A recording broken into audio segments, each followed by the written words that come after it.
কিয়ামতের আগে পোশাক পরিহিতা উলঙ্গ নারীদের সংখ্যা বেড়ে যাবে।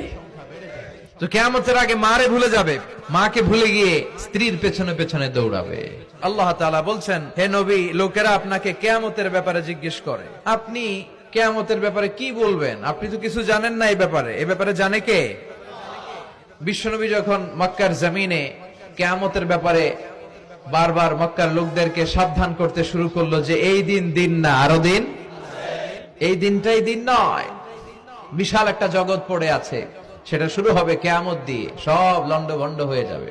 তখন লোকেরা বিশ্বনবীকে জিজ্ঞেস করতে শুরু করলো, মুহাম্মদ সাল্লাল্লাহু, এই যে তুমি কিয়ামতের কথা বলো, এটা কবে হবে?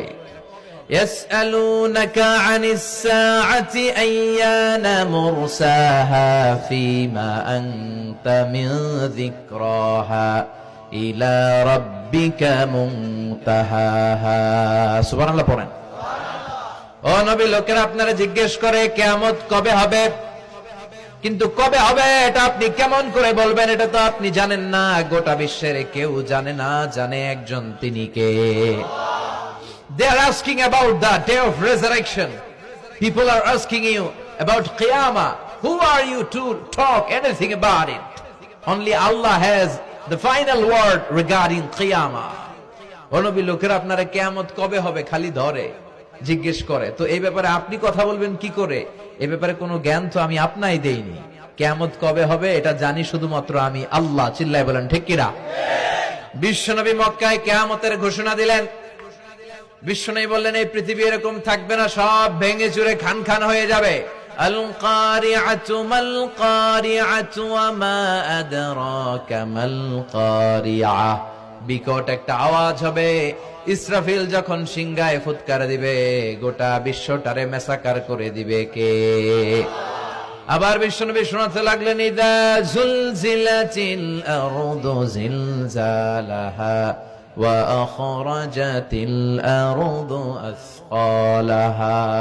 বিশ্বনবী বললেন, সেদিন পৃথিবীটা কেঁপে উঠবে, মহা ভূমিকম্প হবে। জমিনের ভেতরে যা আছে, তেলের খনি, গ্যাসের খনি, স্বর্ণের খনি, সবকিছু জমিনটা বমি করে বের করে দিবে। আবার বিশ্বনবী বলতে লাগলেন, ইদা রুজ্জাতিল আরদু রাজ্জাও ওয়া বুসাতিল জিবালু বাসসা।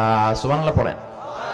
জমিনটা কেঁপে উঠবে, পাহাড়গুলো ভেঙে চুরে দুমড়ে মুচড়ে যাবে, গোটা বিশ্বটা কেঁপে উঠবে, সাগরের বুকে দাউ দাউ করে আগুন জ্বলবে। সেই দিনটা হচ্ছে কিয়ামতের দিন। বিশ্বনবীর মুখ থেকে বারবার বারবার বারবার এই কিয়ামত কিয়ামত শুনতে শুনতে কাফেরদের মনের ভিতরে ভয় ঢুকে গেছে। কাফেররা মনে মনে কয়, এই মুহাম্মদের তো কোনোদিন মিথ্যা কথা বলতে শুনি নাই। শুনছে? বিশ্বনবী ওনার পুরো জীবনে একটি মিথ্যা কথা বলেছেন, একটি অসত্য কথাও তিনি বলেছেন। ওদের মনের ভিতরে ভয় ঢুকে গেছে, কিরে মুহাম্মদ যা বলে তাই তো হয়। এই যে মুহাম্মদ বারবার বারবার কিয়ামতের কথা বলতেছে, যদি সত্য হয়, যদি, চলো মুহাম্মদের জিজ্ঞেস করি যে এই যে কিয়ামতের কথা তুমি বলো, এটা কবে হবে? সুবহানাল্লাহ পড়বেন না? সবাই এসে জিজ্ঞেস করলো, মুহাম্মদ তুমি তো মিথ্যা বলো না, তুমি সত্যবাদী আর সাদিক আল আমিন, তুমি বলো কিয়ামত হবে, আমাদের জানতে বড় মন চায় কিয়ামত যে হবে, কিয়ামতটা কবে হবে? আল্লাহ তখনই আয়াত নাজিল করে বললেন, নবী ওরা জিজ্ঞেস করে কিয়ামত কবে হবে, কিন্তু আপনি বলবেন কেমনে? বলতে পারে একজন, তিনি কে? ইন্নাস সাআতা লাআতিয়াতুন লা রাইবা ফিহা ওয়ালাকিন্না আকসারান নাসি লা ইউমিনুন। আল্লাহ বললেন কিয়ামতটা হবেই হবে, এতে কোনো সন্দেহ নাই। সন্দেহ আছে নাকি? এটা কিন্তু ঈমানের সাথে সম্পৃক্ত। কিয়ামত যে হবে, আমাদের কারো সন্দেহ আছে? কারো সন্দেহ নাই। কারো কি এমন ক্ষমতা আছে যে কিয়ামতকে আটকায় দিবে? বলেন।